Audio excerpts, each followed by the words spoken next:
ओम नमः शिवाय। जीवन में पांचटा जगार पाद छुईकी केबे प्रणाम करेंगे नहीं। से पांचटा जगह कौन? मंदिर रे देवादेवी सम्मुख जदि बसी तेबे सेठी कहार चरण स्पर्श करके केबे प्रणाम करेंगे नहीं।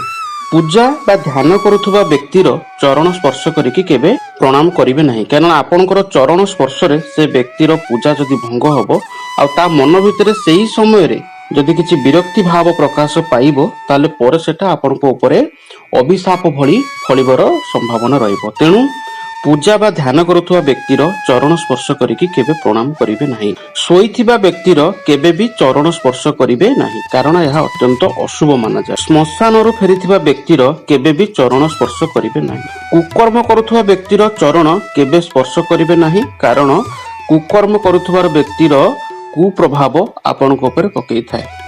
आशा करुछि ए वीडियोटी आपनको भलो लागिथिबो।